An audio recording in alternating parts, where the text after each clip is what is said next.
The bell above her shop door still rings the same way it did 11 years ago, back when I used to come in just to kill time between classes.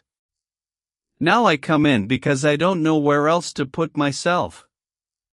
Mara's book smells like dust and coffee and something warmer I never bothered to name. She was behind the counter when I walked in, glasses pushed up into her hair, sleeves rolled to the elbow, marking up an invoice like it owed her money.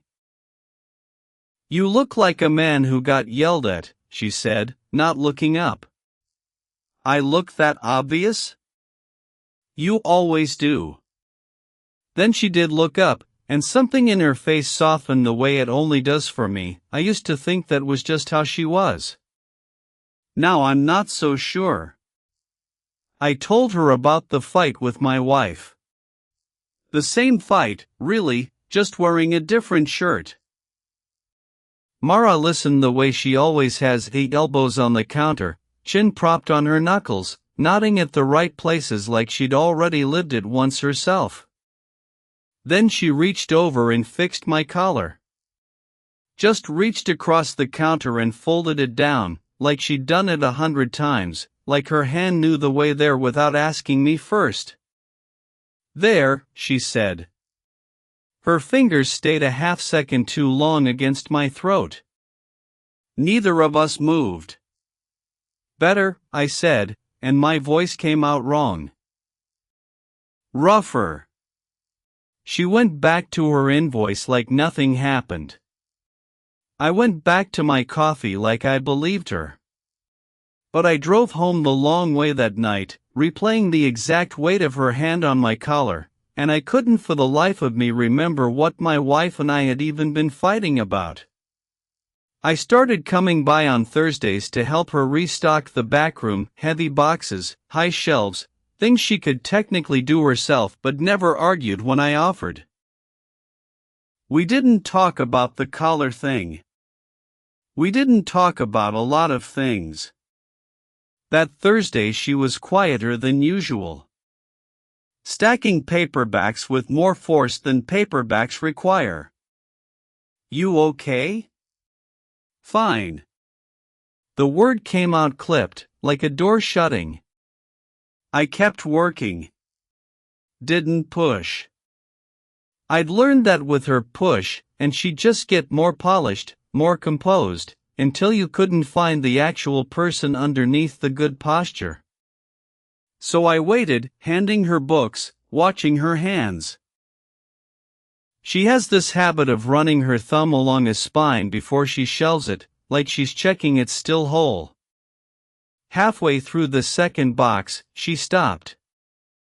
Just stood there holding a copy of something, staring at nothing. "My ex called," she said finally. "First time in 2 years. You don't have to tell me." "I know." But she kept going anyway, quiet, halting, like she was translating the sentences from somewhere further away. Something about a house they used to own. Something about how easy it still was for him to make her feel 18 and stupid. I noticed then how tired she actually looked underneath the eyeliner and the composure, a tiredness that had nothing to do with the hour. "You're not stupid," I said. She laughed, but it came out wrong, cracked in the middle. "You don't know that." "I know you," I said. "I've known you 11 years. She looked at me for a second too long. Something moved behind her eyes, not quite gratitude, not quite fear. "Yeah," she said softly. "You have." She went back to shelving. I went back to the boxes. Neither of us said the thing that was actually sitting in the room with us. Rain started around closing time, the kind that comes down sideways and makes the streetlights look smeared. I offered to wait it out with her rather than bike home soaked, and she didn't argue, which told me more than she probably meant it to. She made tea nobody really wanted. We sat on the 2 stools behind the counter, close enough that our knees almost touched, not close enough that they did. The shop was dark except for the lamp by the register, and the rain against the window made everything feel smaller than it was. "Can I tell you something stupid?" she said. "Always. Sometimes I think I kept this place open longer than I should have just because Thursdays got good again." She said it fast, like she wanted it out before she could stop herself. Then, quieter, "That's a strange thing to say to you." "Not that strange." Her eyes came up to mine. I felt the air change. The kind of change you can't point to, just feel in your chest, in the too careful way we were both breathing. I leaned in, maybe an inch. Enough that it meant something. Enough that if she leaned too. Her phone lit up on the counter between us, buzzing hard against the wood. His name on the screen. The X. She looked at it like it was a hand reaching through the window. "You should get that," I said, even though every part of me wanted her not to. "I know." She didn't move. The phone kept buzzing. Rain kept coming. For 3 full rings neither of us did anything at all, just sat there, an inch closer than we should have been, watching the thing between us almost happen. Then she picked it up, turned away, said hello in a voice I'd never heard her use before. I let myself out into the rain. I didn't go back the next Thursday.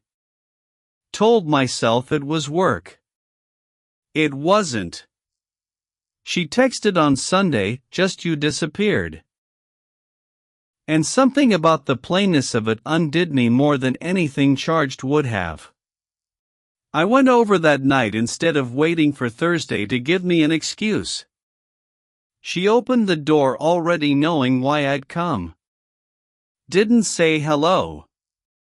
Just stepped back and let me in, and we stood in the middle of her kitchen not touching anything, not touching each other.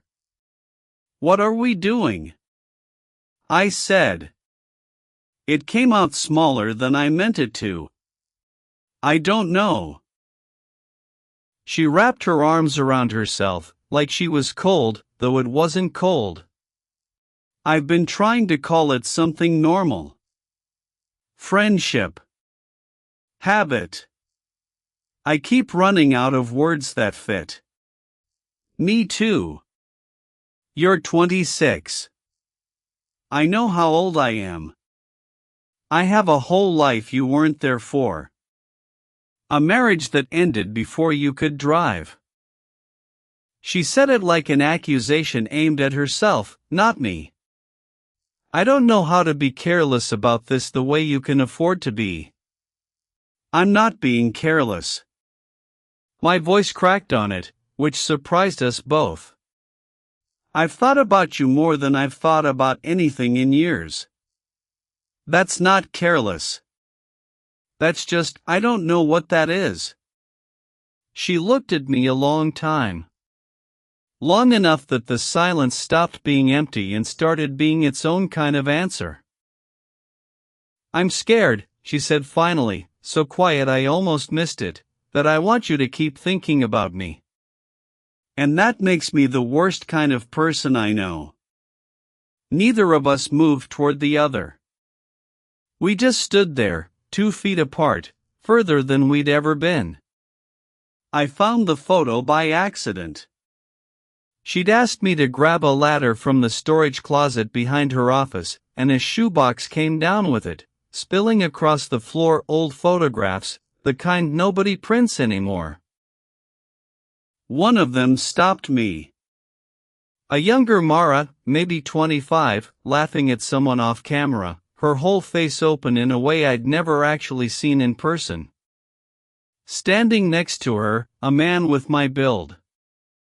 My jaw, almost. Not related to me, just built the way I'm built, the way you don't notice about yourself until someone else's face shows it to you. She came in and saw me holding it before I could put it back. That's Daniel, she said, and sat down slowly on the step stool like her legs had asked for a break. We were together for 3 years. He died in a car accident 2 months before we were supposed to get married. Mara. I'm not telling you this so you'll feel sorry for me. She took the photo, ran her thumb along the edge of it the way she does with book spines. I'm telling you because I think some part of me has known, for a while now, why Thursdays started mattering again. And it's not fair to either of us if I keep pretending it's just coincidence. Do I remind you of him? A little. In the wrong light, at the wrong angle. She looked up at me, eyes wet but steady. But that's not why I think about you at midnight. That part's just you. She put the photo back in the box like she was closing a door she'd left open too long. I haven't said his name out loud in 4 years, she said. I don't know why I could say it to you. She closed the shop early the next Thursday. Didn't tell me why, just flipped the sign and locked the door with both of us still inside, like she'd decided something on the walk from the register to the entrance. I keep waiting for this to feel like a mistake, she said, sitting down on the reading bench by the window, the one nobody ever actually reads on. It doesn't. That's the part one don't know what to do with. I sat down next to her. Close enough this time that our knees did touch, and neither of us moved away from it.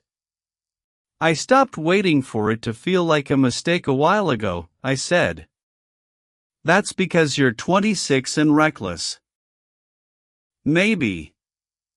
Or maybe I just know what I'm looking at.